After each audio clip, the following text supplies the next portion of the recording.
네, 오늘은 하나님의 선물 마태복음 21번째 시간으로 샬롬의 사람들이라는 제목으로 우리 하나님 말씀 함께 나누도록 하겠습니다.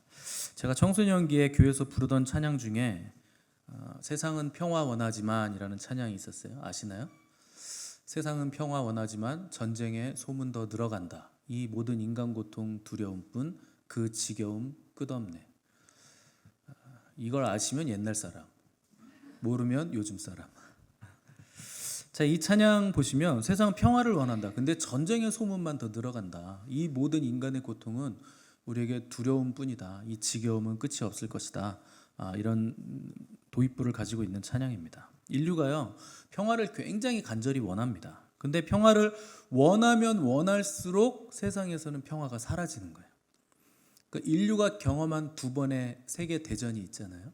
이 두 번의 전쟁으로 인해서 1945년에 평화를 위해서 설립된 단체가 있는데 바로 그게 유엔입니다. 평화기구죠. 이때부터 유엔을 설립한 1945년부터 지금까지 지구상의 평화가 유지됐었던 날이 단 하루도 없었습니다. 계속 전쟁이 있었어요. 평화를 유지하자고 유엔을 설립했더니 그 다음부터 한 번도 전쟁이 그치지 않은 날이 없었다는 겁니다. 그러니까 평화단체를 설립한다고 해서 평화가 이루어지는 것도 아니고 우리가 평화를 요구한다고 해서 노래한다고 해서 전쟁이 그치는 것도 아니라는 겁니다. 그런데 성경은 상황과 환경에 상관없이 평화를 누릴 수 있는 사람들이 있다. 그런 방법이 있다. 이것을 말하고 있는데 그것은 예수 그리스도를 믿음으로 우리가 하나님과 화평하게 될 때 비로소 우리 안에 평화가 임한다 하는 것을 성경은 계속적으로 얘기를 해주고 있는 겁니다. 그래서 하나님과의 평화가 우리 안에 먼저 이루어지면 우리 안에 하나님의 평화가 내려오는데 그렇게 되려면 먼저 뭘 해결해야 되는가? 죄의 담이 먼저 무너져야 됩니다. 근데 인간으로서는 죄의 담을 허무는 것이 불가능하죠. 그래서 우리 주님께서 하나님이신 우리 주님께서 이 땅에 오셔서 육체를 입고 오셔서 하나님과 우리를 가로막은 죄의 담을 허물어 주신 거예요. 본인이 우리의 죄를 다 가져가셔서 뒤집어 쓰시고 십자가에서 죄값을 완전하게 다 치르심으로 하나님과 우리 사이에 가로막힌 담을 죄의 담을 허무시고 또 사람과 사람 사이에 막혀있던 담도 우리 주님께서 다 허물어 내신 겁니다. 오늘 본문 보시면 화평케 하는 자는 복이 있나니 라고 시작을 했습니다. 여기서 화평이라는 헬라어가 그리스어인데 에이레네인데 히브리어로 이걸 번역하면 여러분들 잘 아시는 단어 샬롬이 될 겁니다. 우리가 샬롬하고 인사를 하잖아요. 그러면 평화, 화평 뭐 이런 뜻입니다. 근데 유대인들 인사말인데 인사말로 쓸 때 이 샬롬이라는 말은 이제 부족함이 없는 상태, 온전한 상태를 의미하는 겁니다. 그래서 하나님과 온전한 관계에 있고 사람과도 온전한 관계에 있으시기를 축복합니다 할 때 샬롬이라는 인사말을 쓰는 겁니다. 그러니까 하나님이 의도하신 대로 당신이 존재하시기를 바랍니다 라는 뜻이 샬롬의 정확한 의미죠. 그러면은 어떤 그 상태를 말하는 건데 예를 들어서 이 마이크가 샬롬이 되려면 이거 비싼 마이크니까 여기 서랍에다가 이렇게 딱 넣어놓고 보관만 하면 샬롬이 아니죠. 마이크의 샬롬의 상태는 의도하는 상태, 이걸 만든 사람이 의도한 상태, 이렇게 연결이 돼서 소리를 증폭해주는 도구로 쓰이는 상태가 샬롬이죠. 그 아이들이 자전거를 타는데 자전거의 샬롬은 뭘까요? 아파트 베란다에 잘 걸어놓고 뭐 보관해 놓는 게 샬롬일까요? 자전거는 타고 다닐 때가 자전거의 샬롬. 목적한 대로, 의도한 대로, 지어진 대로 기능을 하고 있는 상태가 샬롬입니다. 비행기는 공항에 있으면 샬롬이 아니에요. 하늘에 있어야 샬롬이죠. 배는 항구에 정박해 있을 때가 샬롬이 아니고 거친 파도를 헤치며 나갈 때 그때가 의도한 대로 만들어진 대로의 상태이기 때문에 그때가 샬롬이 되는 겁니다. 자, 이처럼 자기 목적대로 기능을 온전히 하고 있는 상태를 샬롬이라고 부르는데 하나님께서 인간에게 원하시는 샬롬도 마찬가지로 하나님의 창조의 목적대로 기능하고 존재하고 있는 상태를 우리가 샬롬이라고 부를 수가 있는 겁니다. 이 에어컨의 상태가 지금 이렇게 켜져 있거든요. 안 보이시죠? 켜져 있어서 제가 추워요. 지금 샬롬이긴 한데 샬롬의 상태가 아닌 걸로 제가 잠깐 대기를 해놓겠습니다. 발 시려워서. 예전에는 아이들에게 꿈을 물으면 대통령이요, 뭐 공학 박사요, 뭐 우주 비행사요, 과학자 이런 대답이 나왔어요. 그러니까 뜬구름 잡는 얘기가 나온 거죠. 근데 요즘은 꿈이 뭐냐고 물으면 건물주요, 공무원이요, 대기업 취직하는 거, 뭐 이런 대답을 해요. 그러니까 꿈이 뭐냐고 물었는데 돌아오는 대답은 뭐 해서 먹고 살지에 대한 답을 하는 거예요. 그 시대가 이렇게 된 거죠. 왜 이런 대답이 나올까요?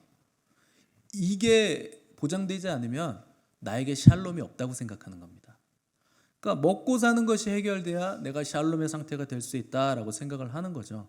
근데 샬롬이란 어떤 편안한 상태가 아니라 평안한 상태거든요. 그러니까 돈이 많고 수입이 안정적이면 평안할까요? 그렇지 않거든요. 몸은 편안할 수 있겠지만 근데 몸이 편안하다고 내 심령이 마음이 평안하지 않은데 몸이 편하겠습니까? 그 어느 집에 살아도 뭐 어떤 기구를 다해서 마사지를 받아도 마음이 지옥이면 돈이 아무리 많아도 샬롬의 상태는 될 수가 없는 겁니다. 요즘 나이는 젊은데 돈을 많이 번 부자들이 있죠. 이 IT가 발달하다 보니까. 근데 그 사람들 우리가 영앤리치라고 부르는데 이 사람들이 유튜브 나와서 돈이 있으면 편한 이유, 돈이 왜 많았으면 좋은가, 돈이 많으면 왜 좋은가에 대한 이유를 내가 가고 싶은 곳 갈 수 있고 내가 있고 싶은 곳에 있을 수 있고 내가 하고 싶은 것 다 하면서 즐기면서 일할 수 있기 때문에 편리하다고 합니다. 뭐 시대가 그러니까 인터넷하고 노트북만 있으면 어디서든 일을 할 수 있기 때문에 여기저기 여행 다니면서 일하고 싶을 때 일하고 쉬고 싶을 때 일하는 라이프 스타일을 추구한다고 얘기하는 거죠. 그러니까 돈이 많으면 뭐가 편한가? 내가 가고 싶은 거 다 갈 수 있다. 내가 있고 싶은 곳에 있을 수 있다. 하고 싶은 거 다 할 수 있다. 즐기고 싶은 거 다 즐길 수 있다. 여러분 그럼 샬롬이 임할까요? 평안할까요? 일을 안 해도 임대료가 매달 차곡차곡 들어오고 놀고 여행하면서 하고 싶은 거 다 하는 상태가 정말 샬롬이라면 왜 부자들은 그토록 고통스러워하고 싸우고 자살까지 할까요?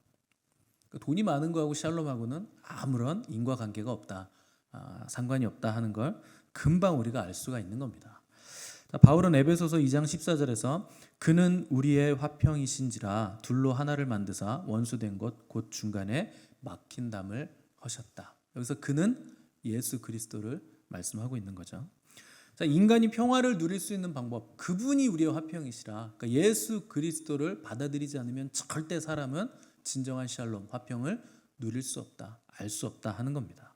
그러니까 먼저는 뭐가 해결돼야 되는가? 인간의 죄 문제가 해결될 때 그때 비로소 우리는 샬롬을 누릴 수 있게 된다는 겁니다.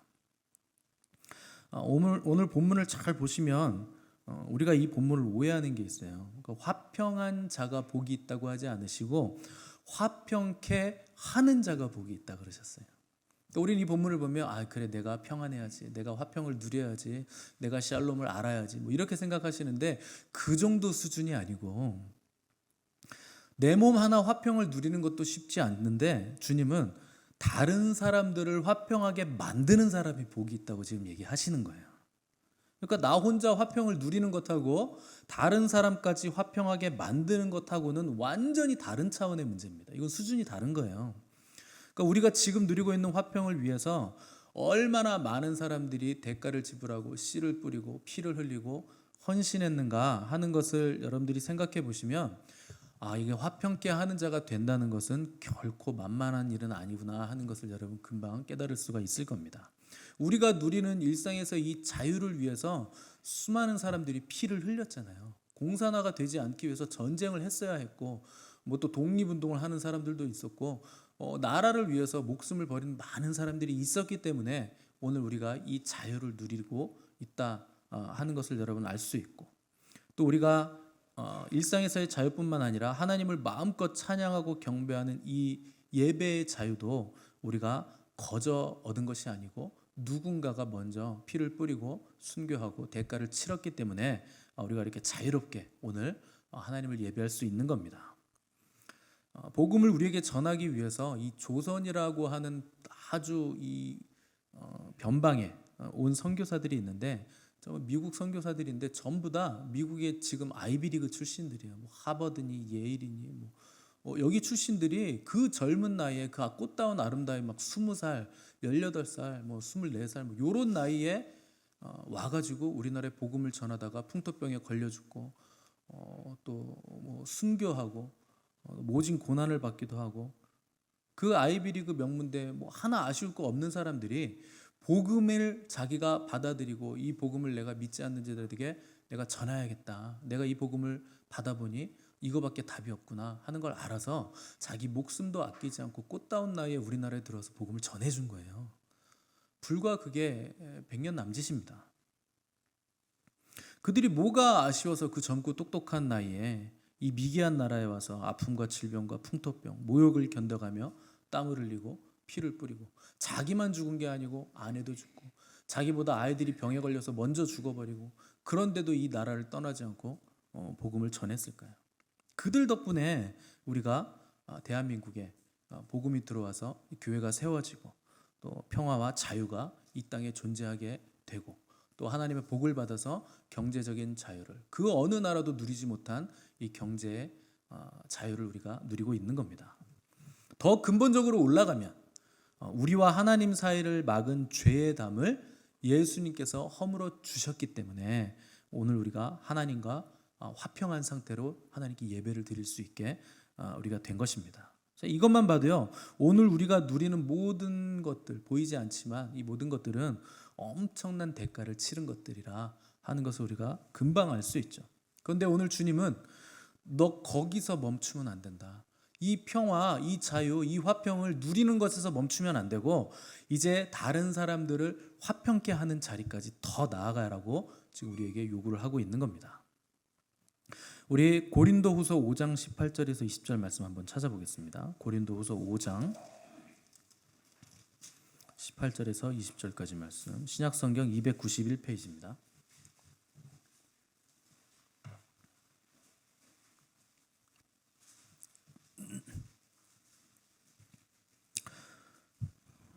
고린도후서 5장 18절에서 20절까지 말씀 제가 읽겠습니다. 모든 것이 하나님께로서 났으며 그가 그리스도로 말미암아 우리를 자기와 화목하게 하시고 또 우리에게 화목하게 하는 직분을 주셨으니 곧 하나님께서 그리스도 안에 계시사 세상을 자기와 화목하게 하시며 그들이 죄를 그들에게 돌리지 아니하시고 화목하게 하는 말씀을 우리에게 부탁하셨느니라. 그러므로 우리가 그리스도를 대신하여 사신이 되어 하나님이 우리를 통하여 너희를 권면하시는 것 같이 그리스도를 대신하여 간청하노니 너희는 하나님과 화목하라. 아멘. 자, 우리 죄를 우리에게 돌리지 않으시고 예수님께로 다 돌리신 다음에 죄가 없어졌으니 이제 우리는 하나님과 화목하게 되었다. 그러니 너희도 이 화목하게 하는 직분을 이제 너희가 받았으니 너희도 화목하게 하는 사람들이 되라. 그러나 먼저 하나님과 화목한 사람들이 되라 하는 것을 바울 사도가 고린도 교회에게 부탁을 하고 있는 겁니다. 자, 우리가 그리스도의 사신이 되었다, 화목하게 하는 직분을 받았다 하는 건 우리가 하나님의 평화를 유지하고 전달시키는 평화 유지군이다 하는 뜻입니다. 그런데 이 평화 유지군이 되려면 먼저 하나님과 화목해야 돼요. 우리 죄 문제가 해결이 돼야 됩니다. 근데 많은 그리스도인들이 평화 유지군인 건 알아요. 우리가 세상에 화평을 전달하는 사람이다, 평화를 전달하는 사람이다 라는 건 아는데 이걸 오해해서 평화를 지키고 유지하기 위해서는 싸우면 안 된다, 타협을 해야 된다라고 착각을 합니다. 근데 여러분, 평화하고 타협은 혼동하시면 안 됩니다. 가장 바보 같은 지도자가 평화를 위해서 국방을 포기하는 지도자예요. 그거는 그냥 나 잡수세요 하는 겁니다. 여러분, 어떤 나라가 국방을 포기한 나라를 가만 놔둡니까? 바로 쳐들어오죠. 나 잡수 하고 있는데 웬 떡이냐고 침공하죠. 그게 힘의 원리거든요. 그러니까 평화를 갈등이나 싸움이 없는 상태라고 오해하시면 안 됩니다. 교회도 마찬가지죠. 교회가 평화를 전달하는 사람들이요, 화평의 직분을 가진 사람들이지만 이 세상과 화평을 누리기 위해서 치열한 영적 전쟁을 포기한다면 교회는 금방 마귀에게 밥이 돼버릴 겁니다. 금방 잡아먹힐 거예요. 그래서 뭐 좋은 게 좋은 거 아니냐 하면서 이미지 관리하시느라고 교회들이 막 세상과 타협하시고 막 진리의 문턱을 낮춰가지고 뭐 하는데, 그러면 뭐가 될 것 같겠지만 여러분, 교회는 거룩을 포기하는 순간 다 무너지는 겁니다. 그 샬롬도 다 깨지는 거예요. 평화가 다 깨지게 되어 있습니다. 그래서 엘리야는 바알과 아세라 선지자들 850대 1로 싸움을 했잖아요. 왜 그럴까요?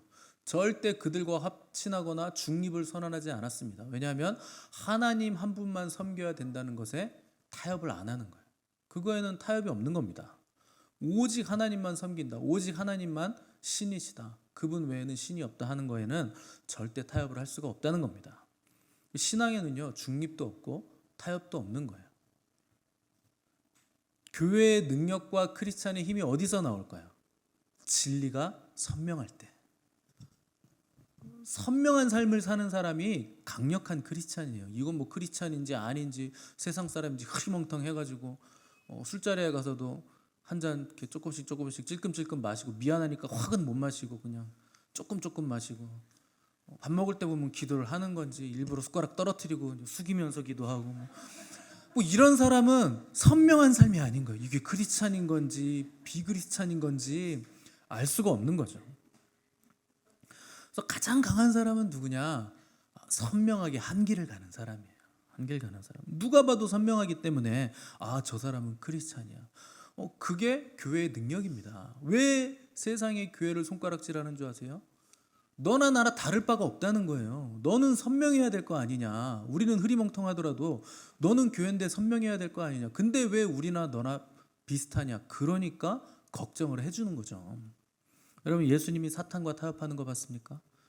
야, 우리가 평화로워야 돼. 평화가 우선이야. 전쟁 안 되지. 타협하자. 이런 거 보셨어요?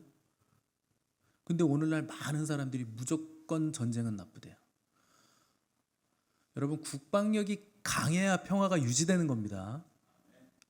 그거 없이는 안 되는 거예요. 무조건 평화가 어디 있습니까? 평화를 지킬 수 있는 힘이 있으니까 평화가 유지되는 거지.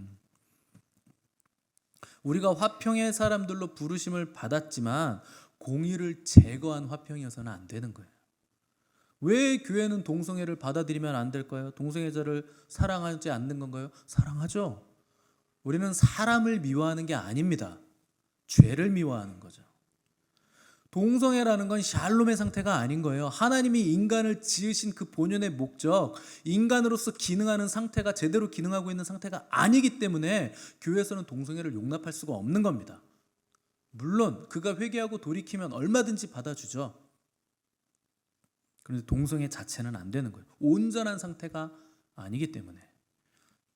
아이들이 이빨이 다 썩었는데 엄마 초코파이 먹을게요, 초콜릿 먹을게요. 그러면 막 땡깡 부리고 막 뒹굴면서 울어 막. 그러면 이게 평화가 아니다. 가정의 평화를 위해서 초콜릿을 줘야지. 그거 주나요? 여러분 주십니까? 콜라를 먹고 막 사이다 먹고 막 초콜릿 먹고 그리고 밥 안 먹는데 그걸 주겠어요? 그건 샬롬이 아니에요. 건강하게 자라는 것이 아이의 샬롬이잖아요. 건강을 위해서 막아야 될 건 막는 거죠. 억제를 해줘야 되는 거죠. 만약 우리 교회 룸살롱 사장님이 어느 날 나왔어요. 강남이는 어디서 룸살롱 하신대.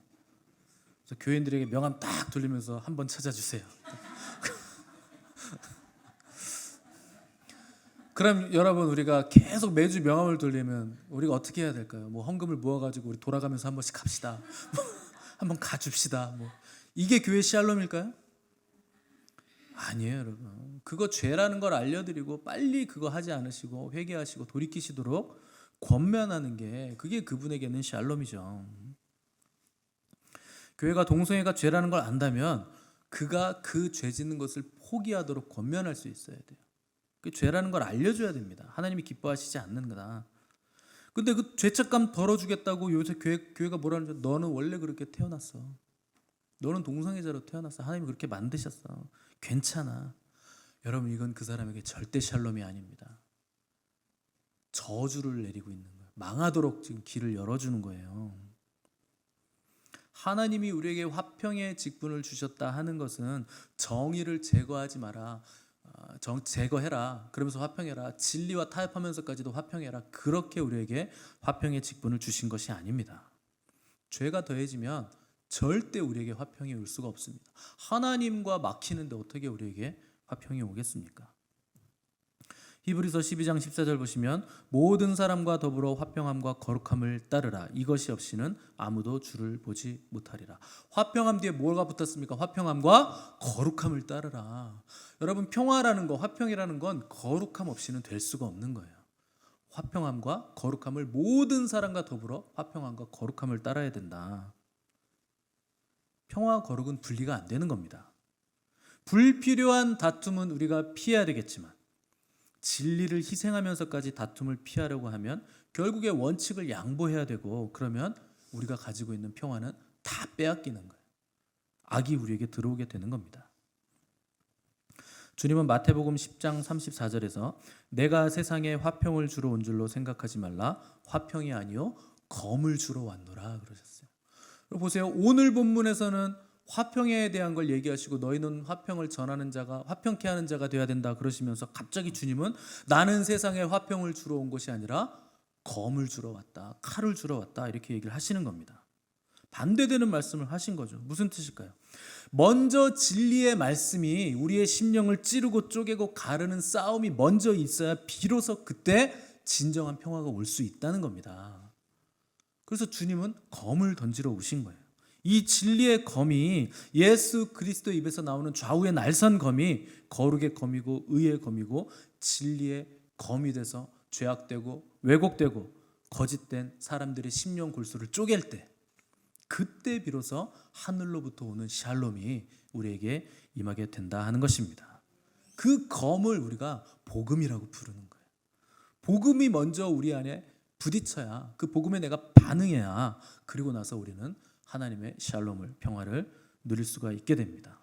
그래서 교회가 세상을 화평케 하는 방법은 오직 예수 그리스도의 복음, 그것을 전함으로만 가능하게 되는 것입니다. 그 외에 이 세상에 평화를 가져올 방법은 전무합니다. 그래서 앞 서두에 말씀드렸던 그 노래, 세상은 평화 원하지만 전쟁의 소문 더 늘어간다. 이 모든 인간 고통 두려움뿐 그 지겨움 끝없네. 그러나 주 여기 계시니, 우리가 아들 믿을 때 그의 영으로 하나가 된다. 주님과 하나가 되고 주님이 내 안에 계시고 내가 주님 안에 계시는 그 연합을 통해서 우리 안에 하늘로부터 하나님의 샬롬이 부어질 때, 그때 비로소 우리도 샬롬을 전할 수 있는, 화평케 하는 자들이 될 수 있다는 겁니다. 이 사람의 영혼을 구원하는 일은요, 오직 교회만이 할 수 있는 일인 거예요. 주님께서 천국 열쇠를 교회에게 주셨기 때문에 우리가 열면 천국이 열리는 거예요. 그래서 여러분들이 누구에게 복음을 전하시면 천국이 열리는 겁니다. 열으셨기 때문에. 우리가 전하지 않으면, 우리가 닫아놓으면 천국 열쇠로 우리가 닫았기 때문에 닫혀 있는 거예요. 그러니까 교회에게 주신 이 천국 열쇠를 우리가 사용을 해야 되는 겁니다. 교회 아니면 누가 세상에 이 복음을 전할 것이며 누가 이 세상에 평화를, 진정한 평화를 가져올 수 있겠습니까? 때문에 우리는 복음을 전하고 영혼을 구원하는 이 화평의 직분을 감당하는 자로 서야 된다. 그래서 주님은 오늘 우리에게 화평케 하는 자가 복이 있다. 너만 화평을 누리는 게 아니라 그 누림을 다른 사람들에게도 누릴 수 있게 천국 문을 여는 자들이 복이 있다 하는 겁니다. 특별히 오늘 여러분 아직도 누군가를 용서하지 못한 분들이 계시다면 여러분 오늘 이 시간에 용서를 하셔야 됩니다. 화평의 직분을 받은 사람인데 내가 누굴 용서하지 못해. 내가 다른 사람은 다 용서해도 내가 그 권사님만은 내가 절대 용서 안 할 거야. 이런 분들이 꼭 있어요, 교회에. 여러분 그 말은요 굉장히 위험한 말이에요. 예수 그리스도의 십자가를 거부하는 겁니다. 예수님은 용서를 위해서 오신 분이에요. 죄를 용서해 주시고 하나님, 그로 인해서 하나님과 우리의 막힌담을 허무신 거예요. 또한 사람과 사람 사이의 막힌담도 주님이 애써 십자가에서 죽으심으로 다 허무셨는데 내가 그를 용서하지 않겠다고요? 그럼 예수님의 십자가를 거부하는 거예요. 그 십자가 나는 거부합니다. 나는 용서하지 않겠습니다. 그 용서하지 않는 건 상대를 묶는 게 아니고 자기 스스로를 지옥으로 끌고 가는 겁니다. 나를 묶는 거예요. 상대를 망치는 게 아니고 나를 망치는 겁니다. 용서하지 않는 거. 그래서 결국에 나를 망하게 만들고 죽게 만드는 겁니다. D.L. 무디, 유명한 전도자죠. 하나님 나라의 문을 통과하려면 먼저 용서의 문을 통과해야 된다라고 설교를 했습니다. 용서하지 않는 사람은 하늘나라의 문 통과할 수 없는 거예요. 또 청교도 신학자 중에 토머스 왓슨이라는 분이 사람이 믿지 않음으로 지옥에 가는 것처럼 사람이 용서하지 않음으로 지옥에 간다. 여러분, 제 얘기 아닙니다. 수많은 사람들이 용서하지 않으면 지옥 갑니다 라는 말을 남겼어요. 근데 예수님도 똑같은 말 하셨죠. 우리 얘기했잖아요. 달란트 탕감받은 12조나 되는 달란트를 탕감받았는데 고작 100데나리온 빚진 사람을 탕감해 주지 않고 옥에다 가둬버렸어요. 그러니까 왕이 불러서 너 내가 12조 네가 12만 년 동안 갚아야 갚을 수 있는 금액을 꿔간 거 내가 탕감해 줬는데 그게 죄잖아요. 죄. 우리가 탕감할 수 없는 죄. 그걸 사해 줬는데 너 왜 저 사람 고작 100데나리온 그거 용서 안 해주냐. 너도 캔슬. 너도 갚아. 그래서 옥에다 가둬버리잖아요. 여러분, 은혜를 받은 거예요. 하나님의 은혜를 받은 사람인데 다른 사람 용서 안 하니까 은혜가 캔슬돼 버린 거예요. 얼마든지 그렇게 됩니다. 그래서 계시록 보시면 이 예언의 말씀에 더하거나 가감하는 자는 생명책에서 그 이름을 지운다. 지워버려요. 실제로 그런 일이 일어나는 겁니다. 여러분, 생명책에 기록됐다고 한 번 구원받았다고 영원히 갈 것 같습니까? 얼마든지 주님은 지워버린다고 말씀하셨어요. 용서하지 않는 사람들 자기를 지옥으로 지금 끌고 가고 있는 겁니다.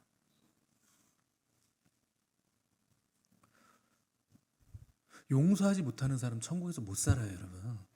천국은 용서하지 못하고 내가 저 사람한테 원수를 갚아야지, 내가 아주 지독하게 내가 아주 나쁘게 해야지라는 그 마음을 가지고 있는 사람들이 들어갈 수 없어요.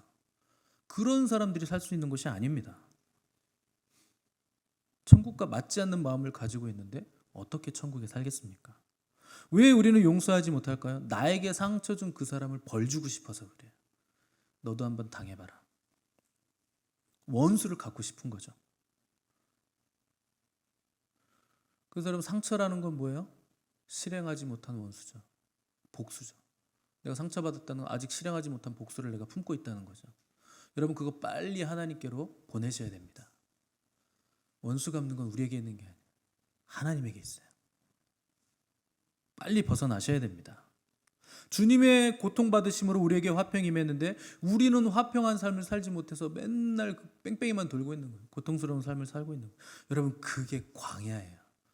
죽지 못한 자, 그게 광야입니다. 이 광야를 벗어나지 못하면 가나안에 못 들어가요. 참된 안식에 들어가지 못하는 겁니다.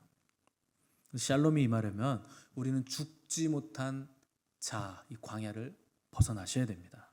어떻게 벗어날까요? 하나님 극진히 경배하시고 지성소로 들어가면 광야를 벗어나는 거예요. 다른 사람들 용서하시고 하나님께 다 맡기시고 하나님께 다 던지시고, 그러면 모든 상황은 나에게 힘이 되는데 내가 가지고 있으면 다 짐이 되잖아요.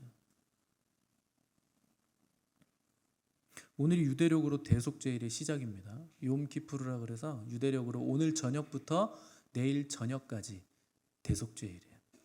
이날은 지성소의 대제사장이 하루 동안 들어갈 수 있는 날. 왜 들어가는 줄 아세요? 미처 회개하지 못한 죄들, 그리고 내가 인지하지 못한 죄들을 오늘 대제사장이 지성소에 들어가서 제사를 드림으로 싹 다 리셋시켜주는 날이 바로 오늘입니다. 놀랍지 않습니까? 여러분, 내가 인지하지도 못하고 생각지도 못한 죄를 하나님이 다 사해 주시고 리셋시켜 주신다는 게, 그게 대속죄일 오늘이에요. 그런데 여러분, 용서하지 않는 사람은 대속죄일이어도 소용없어요. 대속죄일이 지나가면 리셋이 되는데 내일 또 용서하지 않을 거잖아요. 그 마음을 품고 있을 거잖아요. 그 너무나 불쌍하고 불행한 사람이에요. 용서하지 않는 사람들은. 여러분, 이제 용서하시기 바랍니다. 입으로 선포하세요. 오늘 집에 가셔서든 혼자 있을 때, 하나님, 내가 그동안 누구 용서하지 않았는데 내가 그 사람을 용서합니다. 그리고 나도 용서합니다. 그도 용서합니다. 그것 때문에 내 안에 있던 상처들 하나님 다 치유하여 주십시오. 이렇게 선포하시기 바라고, 그리고 이제 그만 하나님께로 다 보내드리시기 바랍니다. 그게 화평케 하는 자의 시작이에요.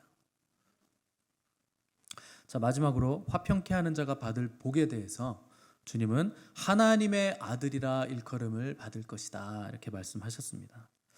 하나님의 아들이 되는 방법은 한 길밖에 없어요. 예수 그리스도를 영접하는 것. 이거밖에 방법이 없습니다.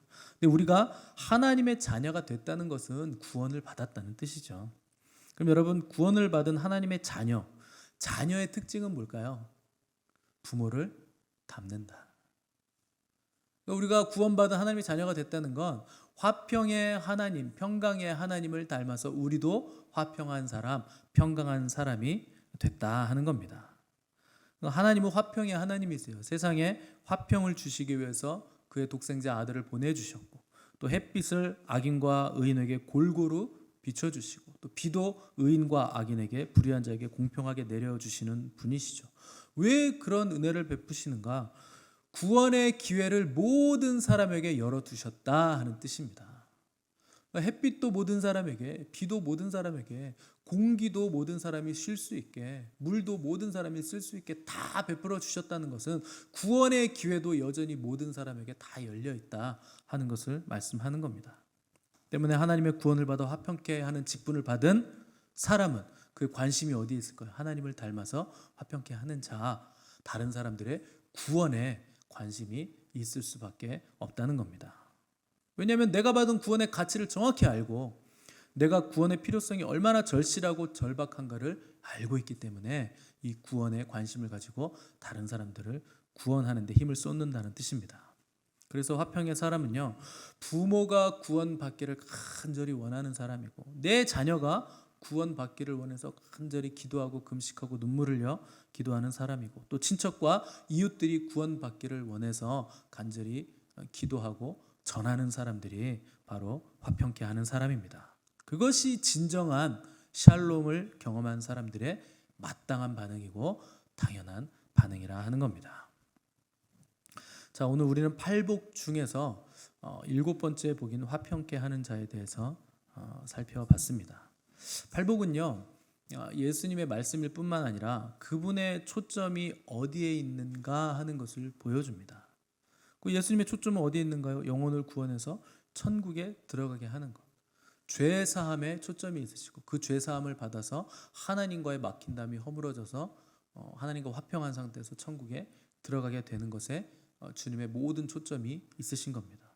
그래서 죄가 없으신 분이 모든 인류의 죄를 대신 지시고 십자가에 달려서 죽으신 거예요.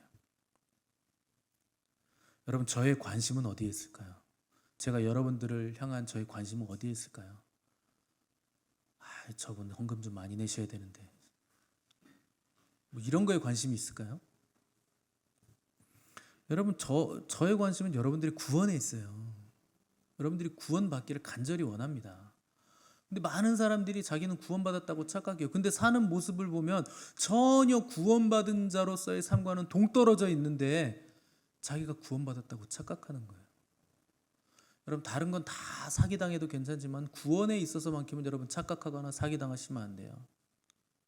다른 건 이 산이 아닌가 봐 하고 내려가서 다른 산 올라갈 수 있겠지만, 여러분, 죽음 이후에는 이 산이 아닌가 봐, 내가 잘못 알았네, 다른 산 못 갑니다. 기회는 단 한 번이에요. 여러분들이 살아있는 이때, 지금 이 땅에서의 삶, 여기서만 구원받을 수 있는 유일한 기회가 주어지는 겁니다.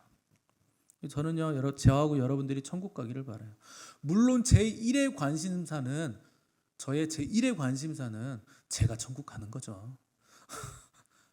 제가 먼저 가야죠. 그러나 저뿐만 아니라 여러분도 천국에 가기를 간절히 바라고 함께 영생을 누리는 것에 저의 관심이 있는 겁니다. 그러면 여러분들은 어디에 관심이 있습니까? 여러분들의 관심사는 어디에 있어요? 여러분들의 초점은 어디에 맞춰져 있습니까? 세상은요, 서로가 서로를 적으로 삼아 대립하고 끝없이 싸워요. 과연 누가 이런 세상에 평화를 줄 수 있는가? 누가 평화의 복음을 전달할 수 있는가? 우리만이 그 일을 할 수 있는 겁니다. 교회만이 할 수 있는 거예요. 진리가 뭡니까? 이것 아니면 안 되는 거예요. 이것 아니면 다 죽는 거예요. 절대 타협할 수 없고 다른 것과 섞을 수 없는 거. 그 진리를 가진 자들만이 이 진리를 전할 수 있는 겁니다. 유일한 거예요. 우리 안에 진정한 화평이 있다면 그 화평을 누리는 것에서 멈춰 있으면 안 됩니다. 이 화평을 다른 사람들에게 전달하는, 또 주변을 화평케 하는 자들로 우리가 서야 되는 겁니다. 예수님께서 우리의 죄를 대신 지시고 십자가에 달리심으로 이제 우리에게 하나님과 화평할 수 있는 길이 열려 우리가 천국에 갈 수 있게 되었다는 이 놀라운 평화의 기쁜 소식, 이 복음을 사람들에게 전하는 복되고 아름다운 샬롬의 사람들이 되시기를 간절히 바랍니다. 기도하겠습니다.